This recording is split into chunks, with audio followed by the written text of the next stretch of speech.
Hello and welcome to another video.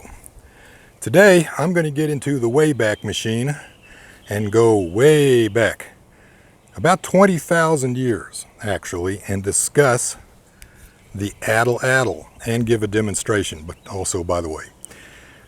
This is my particular Atlatl, which I made myself, which I'm going to go into a little more detail here. The Atlatl was invented around 20,000 years ago. Its dates vary depending on who you ask, 21,000, 17,000, but let's round that off to 20,000 years ago. Actually, right around the same period of time that the sling and the bow and arrow were actually being developed.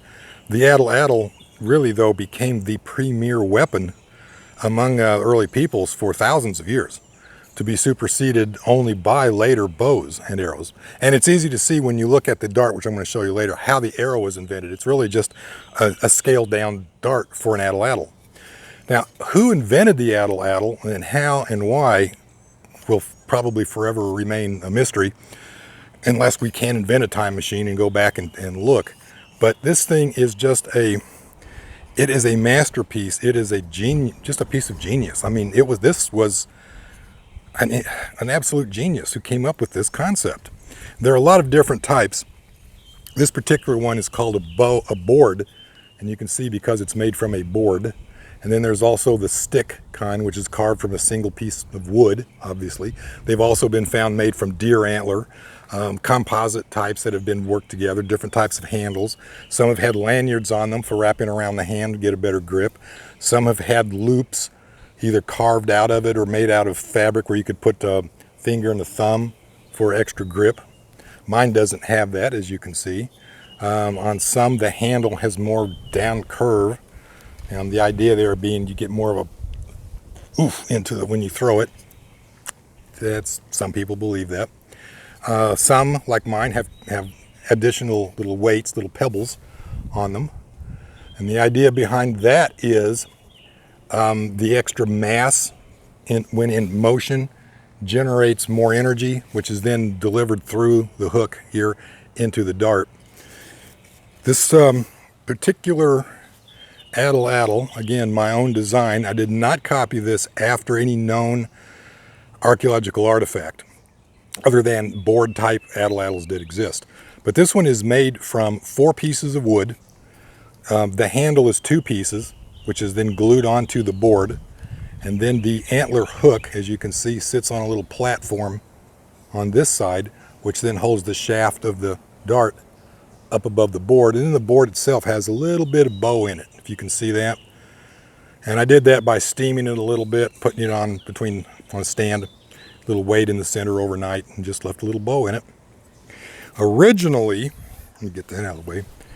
You see this part here, I had intended that to be a rattlesnake head. I was going to carve a little rattlesnake head out of that. And the idea was, and you can see on the reverse, was that this little rattlesnake would be holding the board. And the sun's coming out. Whew.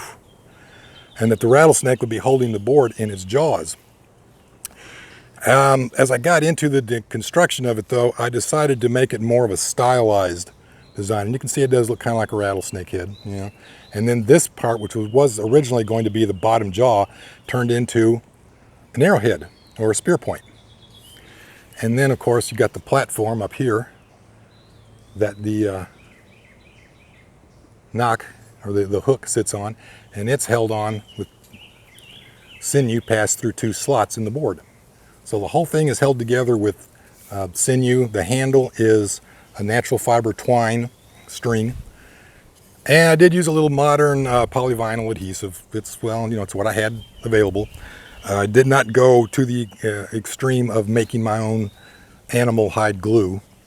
So this is not a museum replica, but it works, and it works very well. And the idea behind the Atlatl is also very simple. It adds an extra joint to the arm. You have 3 joints, of course, shoulder, elbow, and wrist. And then the Atlatl effectively converts this into your wrist. So you have a second elbow. So you end up with 2 elbows. And as you're throwing this, as you go through the motion, as the energy generated in your back, shoulders, works down to your elbow, it's amplified, works through the muscles down to the wrist, it's amplified again. And then this long extra joint then really puts some more energy into it. Some estimates have gone as high as by a factor of 10. I'm not getting those results just based on the difference in distance that I can throw, both by hand and this. I'm getting about a factor of 4.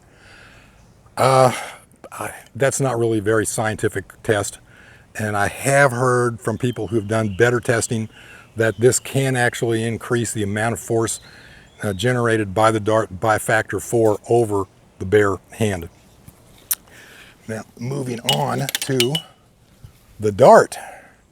Now you can see this is a little bit longer than I am. It's made out of bamboo. Bamboo grows very readily here throughout the entire Midwest, South, Southeast. It was a very common material. There's native bamboos, and not the imported stuff, but there is a native form of bamboo that grows here.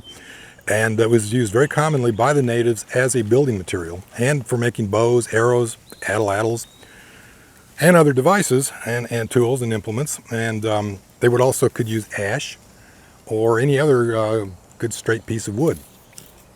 One thing I would like to show you though on mine is you see the tip here is a wooden dowel, and it just fits into the bamboo, which is itself reinforced with sinew on the tip. And this is just wood, because I like to throw it here in the backyard, and I don't really want it flying over a fence accidentally and killing one of the neighbors. You know what I mean? So yeah, this is just a wood tip for just practice throwing. And it would slide into, let me show you this first. It would slide down up to about here, which then also stiffens this entire part of the bamboo up. And then you've got this little section here for extra stiffening. And then this expands, or it tapers here, so that I can slide it in up there and then just give it a little, did you hear that twist? You can hear that. And that's in there very tight. That's not coming out very easily. The advantage to this is this. I could carry a dozen of these things with stone tip in a pouch slung over my shoulder, okay? And then I only have to carry 2, maybe 3 of these in a quiver over my back, instead of having to carry 12 of these. And what happens here is, well, one, if this is broken, right, you got to make another one. But if this is more likely to break, because this is the part that's hitting. And what happens is, of course, you know, for every action, there's a reaction, opposite in direction and equal in force. Actually, almost equal. Some energy is lost as waste heat.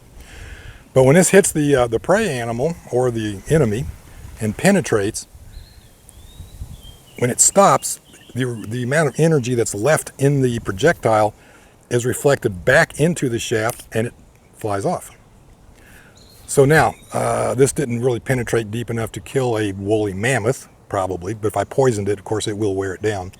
So it runs off, I run over, I pick up my shaft, I stick in another dart, and I'm ready to go hunting again without having to carry a crap load of these things around. And you can see here, I want to point this out, this thing actually started to break from use, just from throwing up against, you know, an arrow target and into the ground. You know, basically, bamboo is not your strongest material you could use for an atlatl dart, but as I said, it's very common. Bamboo grows relatively straight, actually, easy to get.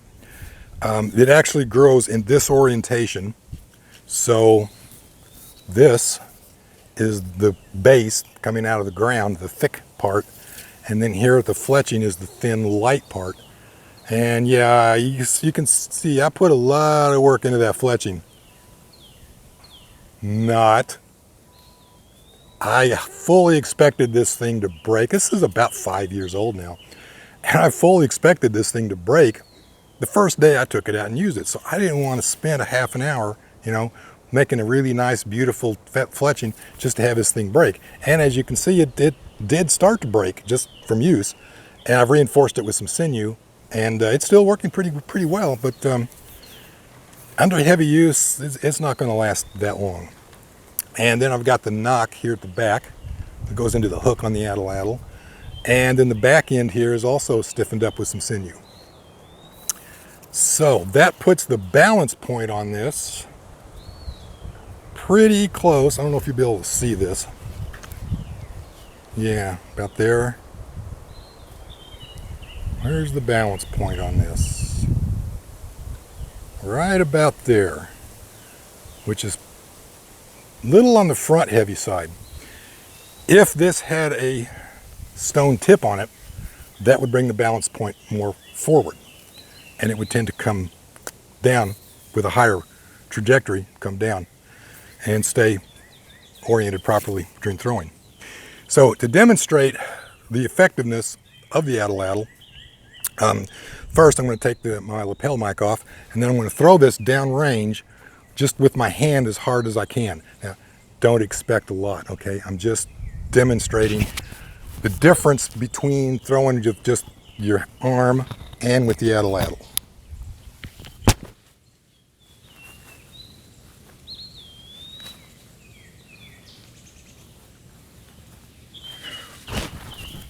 Ooh, very impressive. Let me paste that out.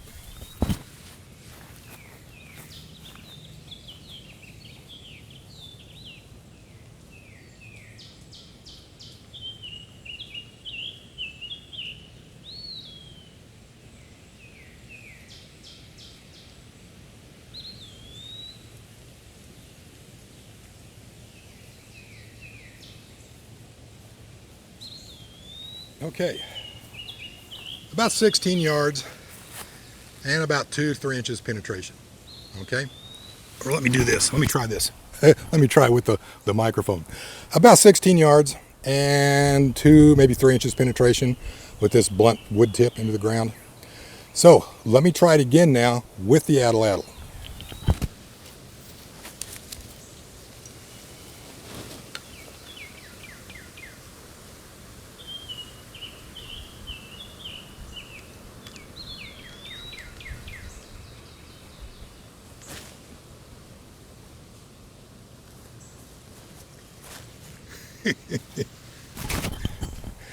Now, let's paste that out.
Okay, get this back on.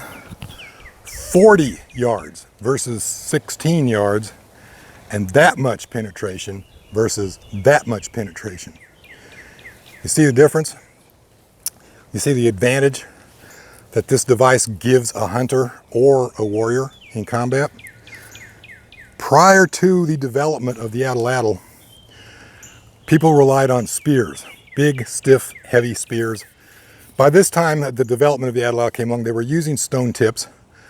Prior to that, they just used fire-hardened tips, but primarily these spears were not used for throwing, because you're going to be able to carry 2 or 3, maybe 4, and if you throw it away, you're throwing it away. Now what do you do? So they were really used more as ambush hunting for stabbing. Ambush hunting for stabbing, okay? That means you got to get up close and personal with a woolly rhinoceros, a woolly mammoth, a bison, who probably does not want to be your dinner. And that can be dangerous. With this, 40 yards, and I'm an arthritic old man with bad shoulders. So imagine a good, strong young man in his early 20s. He could double the distance that this thing could be thrown. You could stand back 30, 40 feet easily safe from any wild animal, unless, you know, it's like a lion or a tiger or a bear, oh my. And you can just throw these things. You could carry 12 of these, like I said, in a pouch. And especially if there's like 5 or 6 of you out hunting, you could take a big animal down pretty fast with one of these. And one thing I like to point out, I don't know if you noticed from the angle or not, but when this thing left the Atlatl in flight, it did this. You probably didn't see it doing it so much because of the angle, but it makes a very clear sound, kind of a whoosh, whoosh, whoosh, whoosh, whoosh, and this thing flexes like that as it flies. An arrow does the same thing. It's just that an arrow is smaller, shorter, and traveling so much faster, you need slow motion photography to catch it. It all has to do with energy, absorption and distribution, action and reaction. The energy to drive this thing forward is delivered here to the tip. And as it flies, that energy goes through the shaft to the tip, and it's got nowhere to go, so it goes back. And it just keeps doing that. And then this thing, when it leaves, the back end, the fletching end, is traveling faster than the tip, and that's what causes that initial flex as it leaves the Atlatl. Same thing with an arrow when it leaves a bow, it'll flex as it leaves the bow. And then in flight, it just keeps doing that. And as it nears the end of its maximum range, I've noticed that it slows down as it's coming down. It flexes less and less and less, and then hits. And by the way, the ground here is hard. We haven't had a good rain in a while, and this ground is, it's hard to stick this in. So just this blunt wood tip, see how blunt that is? And it penetrated into the ground that far at 40 yards. It's a hell of a weapon. The genius who invented this, whoever it was a frickin' genius. And that is my review today of the Atlatl. Hope to see you in another video.